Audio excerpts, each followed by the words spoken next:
विद्यार्थी मित्रांनो, सुप्रभात, नमस्कार. देवानं दिलंय त्यातलं थोडंसं इतरांनाही देऊन पाहावं. देव होता नाही आलं तरी माणूस होऊन माणसासाठी जगावं, या उक्तीप्रमाणे वागणारे आज एक व्यक्तिमत्व आहे. त्याचं आज आपण माहिती घेणार आहोत, त्यांच्या उपक्रमाची. आणि ते व्यक्तिमत्व म्हणजे तुमच्या सगळ्यांच्याच परिचित असणारे अरुण गंगाधरराव रामपूरकर बाबू. नमस्कार, कसे आहात? आनंदी आहे. आज ह्या निसर्गाच्या सानिध्यामध्ये, म्हणजे शाळेमध्ये जेवढा आपल्याला निसर्ग दिसायला आहे, ह्या निसर्गाची पूर्ण काळजी घेणारे रामपूरकर बाबू आहेत. आणि हे स्वतः निसर्गप्रेमी आहेत. त्यांनी शेकडो झाडं लावलेली आहेत, शेकडो रोपं वाटपसुद्धा यांनी केलेली आहेत. आता एक छोटासा तुमचा एक उपक्रमाचा आपण माहिती घेणार आहोत. हां बाबू. निसर्गामध्ये सगळ्यात जास्त झाडं लावणे, झाडं टिकवणे हा माझा उपक्रम आहे. आणि सगळ्यात जास्त मला प्रिय असलेलं झाड या रोप म्हणता येईल ते प्रत्येक घरामध्ये असायला हवं. जे तुळशीचं रोप आहे, ते तुळशीचं रोप तयार करणे आणि वाटप करणे ह्याच्यात मला फार आनंद होतो.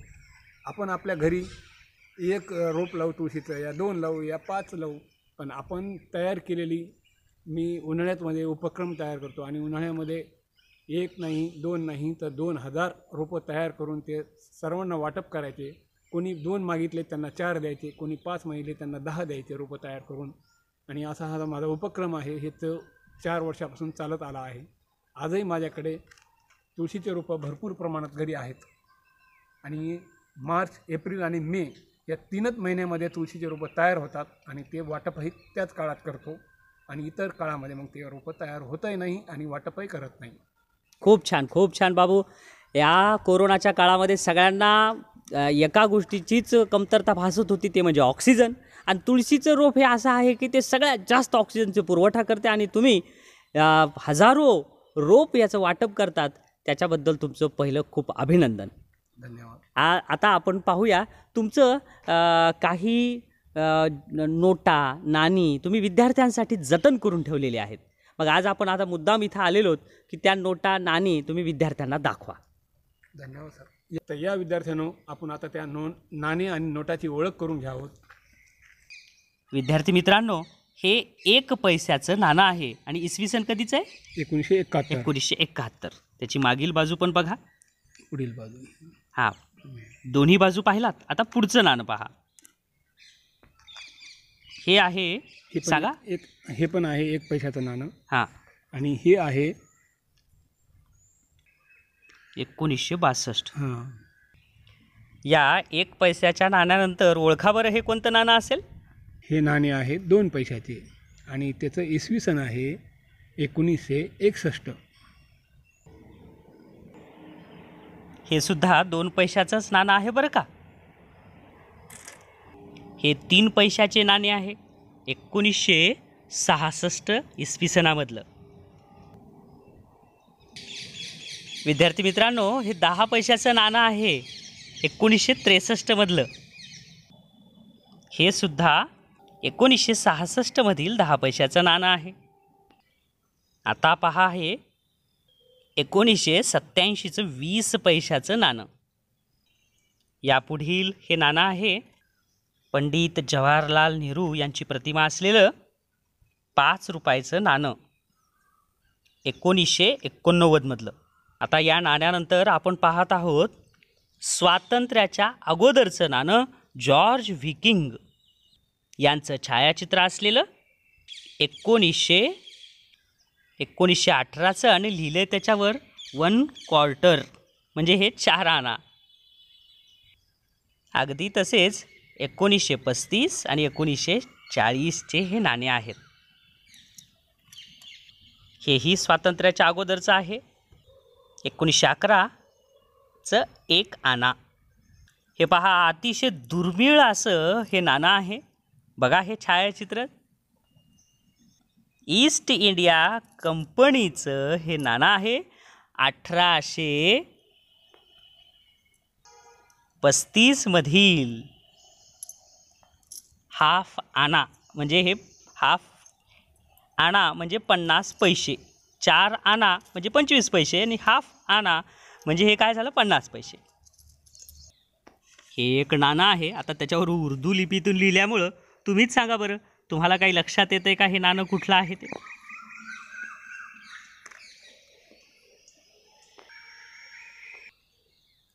हे बघा, 1 रुपयाची नोट, त्यानंतर 10 रुपयाची नोट, 2 रुपयाची नोट. आता ही कोणती आहे माहिती आहे तुम्हाला? ही 1 रुपयाची नोट आहे, ही गव्हर्मेंट ऑफ इंडिया.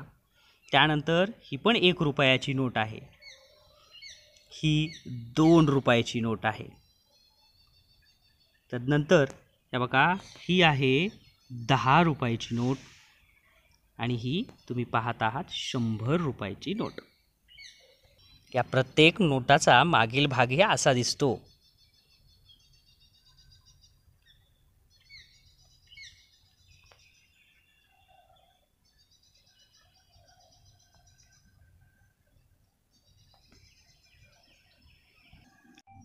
विद्यार्थी मित्रांनो, यानंतर आपण काही नाणे पाहणार आहोत. ते जतन करून ठेवलेले आहेत. स्वर्गीय आबासाहेब लक्ष्मणराव रामपूरकर यांनी हे जवळा जिवाजी येथील जिल्हा परिषद शाळेमध्ये सहशिक्षक होते.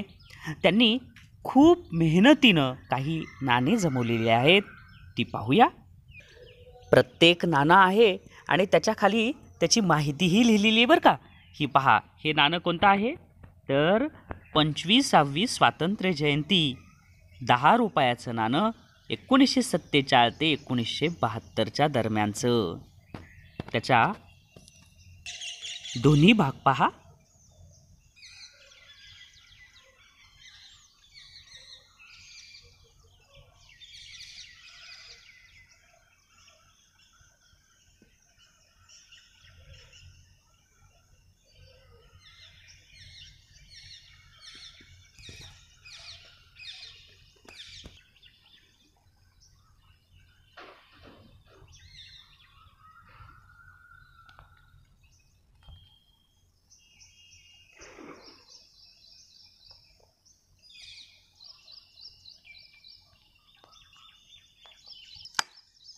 एक एक नाणं एवढं वजनदार आहे विद्यार्थी मित्रांनो. 1862 पासूनचे हे नाणे आहेत. चित्रकूट, उदयपूर, दोस्ती, लहान लघन नाणं. हे बघा, हे दोन्ही बाजूनं असं दिसतंय.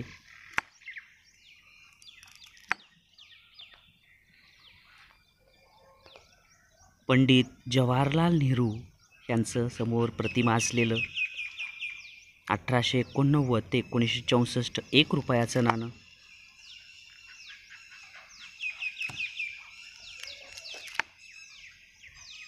पोर्तुगीज टेंगा. त्यानंतर सगळ्यात महत्त्वाचं राम सीता व राम दरबार अकबर बादशहानं हे काढलेलं नाणं आहे. पहा मुलांना व्यवस्थित, त्याची दुसरी बाजू दाखवतो.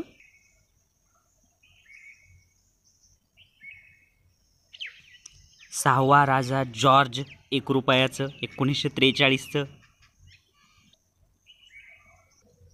किनारी स्टेट अर्धा आना 1836. अर्धा आना 1944. श्री महाराजा सरकार इंदोर. व्हिक्टोरिया राणी 1 रुपयाचं 1901चं आणि ज्या अर्थी काळं पडलंय त्या अर्थी नक्की हे चांदीचं नाणं आहे. पहा दोन्ही बाजूनं.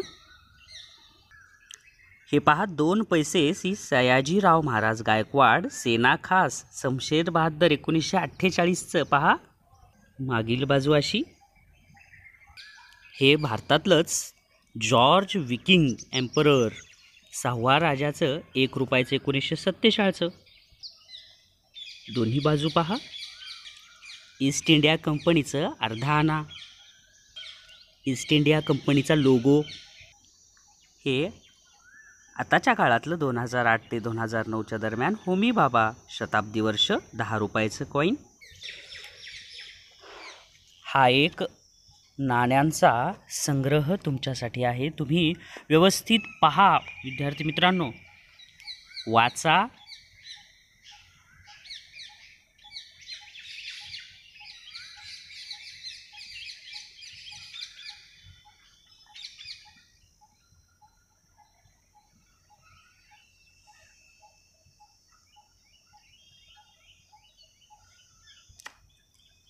7वा जॉर्ज अर्धा आणा 1904चं. हे बघा हे 5वा जॉर्ज अर्धा आणा 1931चं. हे रतलाम हनुमानाचा फोटो असलेलं 1 पैशाचं नाणं दिसतोय ना. पवनपुत्र हनुमान की जय. अर्धा रुपया. हे 2 आणे. महाराजाधिराज सवाई मानसिंगचा काळातलं 1 आणा 1643चं. हे पहा श्री जिवाजीराव शिंदे अलीजा बहादर ग्वालियर. श्री सयाजीराव गायकवाड सरकार शेणार पास संवत 1948 1 पैशाचं. चित्रकूट उदयपूर आधा आणा संवत 1666. माधवराव मा शिंदे पाव आणा अलीजा बहादर ग्वालियर 1 पैसा. हे इसवी सन 1944चं. महाराजाधिराज सवाई मानसिंगचं 1 आणा 1944. हे माधवराव शिंदे ग्वालियर. हे पहा 15 ऑगस्ट 1947चं 2 आण्याचं. अखंड भारताचा फोटो प्रतिमा त्यात आहे. हे नाणं का जवळपास इसवी सन 1600च्या जवळपास असेल बहुतेक, काही माहिती नाही ह्याच्यावर. हे बघा श्री महाराज विजयरायजी कच्छ ढिगलो संवत 2004चं. 5वा जॉर्ज अर्धा पैसा. 4था जॉर्ज 1 आणा. 5वा जॉर्ज महाराजाधिराज सवाई मानसिंग. हे बघा हे सरकार 1 दोडको संवत 1655. म्हणजे जे काय विद्यार्थी मित्रांनो वेगवेगळ्या राज्यातले वेगवेगळ्या प्रदेशातले भारतामध्येच वेगवेगळे काढलेले हे नाणे तुम्ही आत्ता पाहिले. आणि हे सर्व संग्रह आपल्याला बाबूमुळे आपल्याला पाहायला मिळाला. स्वर्गीय आबासाहेब लक्ष्मणराव रामपूरकर यांच्याही परिवाराचे खूप धन्यवाद. आता या भारतीय नाणे आणि नोटानंतर तुम्ही पाहणार आहात सिंगापूरचं नाणे आणि नोटा. आता इथं नोट तुम्हाला समोर दिसत आहे, ही सिंगापूरची आहे $2 दिसली मुलांनो. त्यानंतर ही आहे 5 युरो म्हणजे युरोपियन आहे हे नोट. आणि त्यानंतर ही नोट तुम्हाला इथं बघायला मिळत आहे नेपाळची आणि ही आहे ₹1. त्यानंतर ही जी नोट समोर दिसत आहे ही आहे 1 रियाल सौदी अरबची.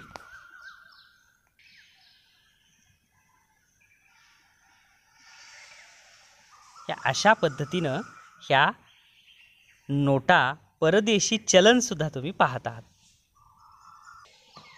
हे काही नाणे आहेत परदेशी. पहा बरं हे कुठलं नातं आहे. नाणं आहे युनायटेड स्टेट ऑफ अमेरिका. हे अमेरिकेचं आहे.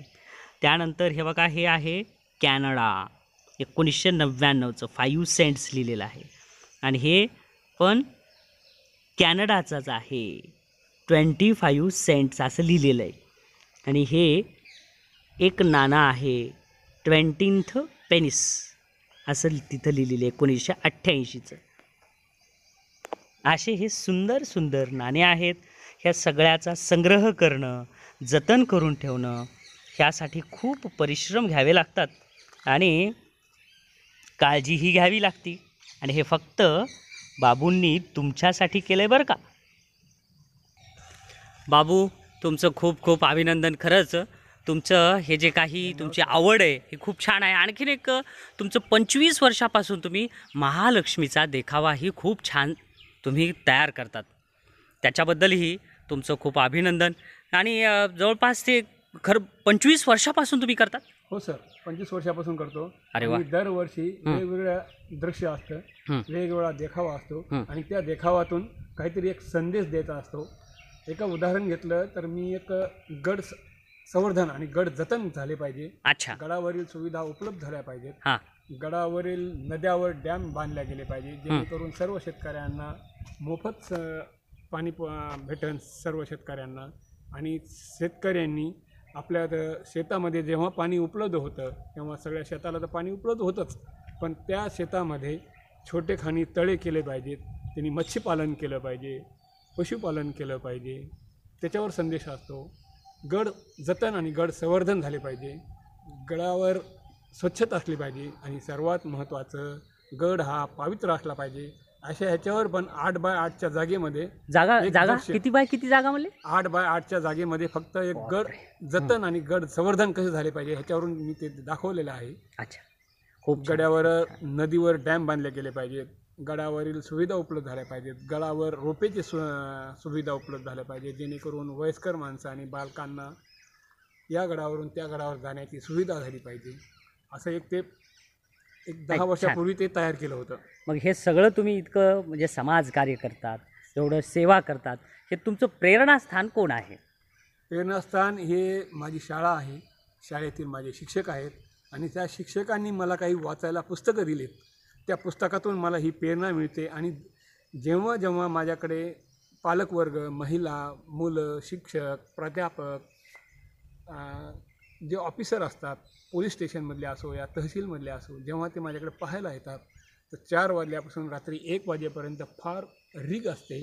आणि मग त्यांच्या चेहऱ्यावरील जे दृश्य दिसतं त्याच्यावरून मला पुन्हा प्रेरणा मिळते. आणि मग त्यांना माहिती असतं की आपल्याला अच्छा. पुढच्या वर्षी काहीतरी वेगळं नवीन पाहायला भेटणार आहे. आणि मग ते सगळी प्रेरणा 1 वर्षभर ती सांभाळायची, जतन करायची. आणि पुस्तक वाचन, पेपर वाचन, रोजचे जे वर्तमानपत्र असतात त्याच्यात जे अग्रलेख असतात, जेणेकरून सर्वात महत्त्वाचं लोकसत्ता, त्याचे शनिवार आणि रविवारी फार एक उत्कृष्ट त्याच्यामध्ये काही ना काहीतरी प्रेरणा देणारे, काही ना काहीतरी उत्साह देणारे त्याच्यात फार मोठमोठ्या लेखकांनी लिहिलेले लेख असतात. आणि त्याच्यातून ते वाचन करून त्याच्यावर मग काहीतरी एका वर्षाच्या नंतर पुन्हा त्याच्यावर अभ्यास करून एक नवीन दृश्य दिसावं, एक देखावा दिसावा. आणि त्याच्यातून काहीतरी एक क्षुल्लक फक्त एक कडवं तरी काहीतरी संदेश द्यावा. हो ना. असा माझा ते उत्साह असतो. आणि ते उत्साह मला भेटतो आणि त्याच्यातून मला प्रेरणा मिळते आणि मग ते मी सादर करतो. खूप छान, खूप छान. बघा विद्यार्थी मित्रांनो, तुमच्या सगळ्यांनाच बाबूंनी म्हणजे शाळेमध्ये जे शिक्षक आहेत ते शिक्षक तर तुमच्या सगळ्यांच्या आवडीचे असतातच, पण सगळ्यात आवडीचं जे असते ते म्हणजे कोण असतात? बाबू. पालकांना शिक्षकांच्या नंतर जवळचं व्यक्तिमत्व असते ते म्हणजे बाबूंचं. प्रत्येक विद्यार्थ्याची ओळख ठेवणं, त्याला आल्यानंतर बोलणं हे बाबूंचं काम असते. त्याच्यामुळं त्यांनी तुम्हाला एक छोटासा संदेश दिला की त्यांचं प्रेरणास्थान आहे या शाळेतले शिक्षक आणि वाचन, पेपर वाचन. तशासाठी तुम्हीसुद्धा पुस्तकाचं वाचन करा, त्यानंतर वर्तमानपत्र वाचन करा आणि तुम्ही स्वतःची उन्नती करून घ्या. आणि नक्कीच तुम्ही भविष्यामध्ये तुम्हाला जे बनायचं आहे ते तुमचं स्वप्न पूर्ण करा. ह्याच आमच्या ह्या सदिच्छा आहेत आणि त्याच्यासाठीचा केलेला छोटासा व्हिडिओ आहे. धन्यवाद.